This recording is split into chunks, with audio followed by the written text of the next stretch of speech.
stay. And abandon Desire Michell? He turned his dark, observant eyes toward me. If I said yes, you wouldn't do it. Phil and I will take care of the young lady, if she will let us. Couldn't a note be left for her, telling her to come to us? I shook my head. She would not come. Now, less than ever. I broke off, shot with sharp self-reproach at the memory of how I had driven her from me last night. You won't be any help to her if you're dead, he bluntly retorted. At that I rose and walked a few paces to knock out my post-breakfast pipe against an apple tree. I was not so sure that he was right, self-evident as his statement appeared. Ideas moved confusedly in my mind, convictions somehow impressed when that golden bronze spot of light so gently came to rest above my heart when I last stood at the barrier.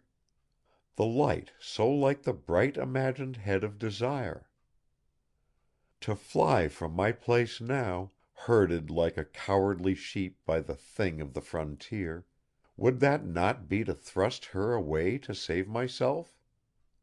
No, not myself, my life. I had the answer now.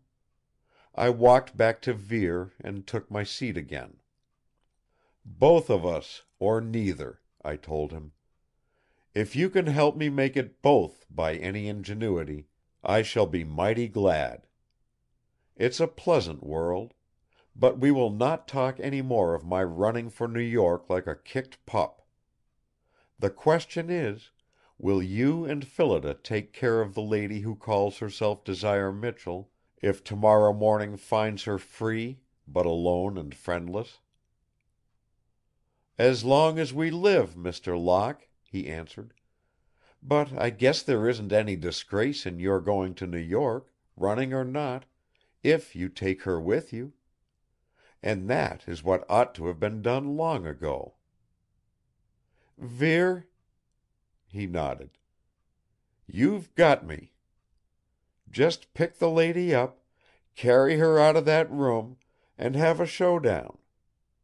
Put her in your car and take her to town. I gave her my word not. People can't stand bowing to each other when the ship's afire. If she is worth dying for, she doesn't want you to die for her. The simplicity of it. And, leaping the breach of faith, the temptation. What harm could I do Desire by this plan of Vere's? What good might I not do her? Was it mere slavishness of mind on my part, not to overrule her timid will? She must pardon me when she realized my desperate case. A dying man might be excused for some roughness of haste, surely. Whether flight could save us, I did not know. I did know absolutely that my enemy had crossed the barrier last night, and I was prey merely withheld from it by the chance respite of a few daylight hours. Suppose our escape succeeded? A whole troop of pictures flitted across the screen of my fancy. Desire beside me in the city, my wife. Desire in those delightful shops that make Fifth Avenue gay as a garden of tulips, where I might buy for her frocks and hats, shoes of conspicuous frivolity, and those long white gloves that seem to caress a woman's arm, everything fair and fine. Restaurants I had described for her, where she might dine in silken ease, and perhaps hear played the music she had named. I aroused myself and looked at Vere. "You'll do it?" he translated my expression. "I will, if she gives me the opportunity." "Do you judge she will?" "I hope so. Since she went so far as to show herself to you in order to send help to me when I was in danger, I believe she will come to my room tonight if I wait there." He looked at me silently. The consternation and protest in his face were speech enough. "If I wait there alone," I finished somewhat hurriedly, "if she comes in time, we will try the plan. Have the car ready. You and Phillida will be prepared, of course. We will waste no time in getting away as far as possible." "And if that Thing comes before she does, Mr. Locke?" "Is there any other way?" "I guess you haven't considered that you're inviting me to stand by while you get yourself killed," he said stiffly.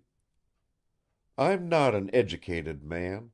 I never heard the names you mentioned this morning of people who used to study out things like this. I never heard of any worlds except Earth and Heaven and Hell. But then I couldn't explain how an electric car runs. I know the car does run, and I know you nearly died last night. If you go back and stay alone in that room, we both know what you are going to meet." I turned away from him, because I sickened at the prospect he evoked. The memory of that death tide was too near and rolled too coldly across the future. If the trial had been hard when mercifully unanticipated, what would it be to meet my enemy now that I knew myself conquered? Would it not deliberately forestall Desire's coming tonight? "Mightn't you help the lady more if you went away now and came back?" he urged. The deserter's argument, time without end. Was I to fall as low as that? Phillida's voice called to Vere from the veranda, summoning him to some need of farm or household. "In a moment, pretty," he called assent. But he did not move. I guessed that he hoped much from my silence and would not disturb me lest my decision be hindered or changed. By and by I stood up. "Vere, in your varied experiences in peace and war, did you ever chance to meet a coward?" "Once," he answered briefly. "And did you like the sight?" "No." "Then," I said, "let us not invite one another to that display. Shall we go in to Phillida?" Chapter 17.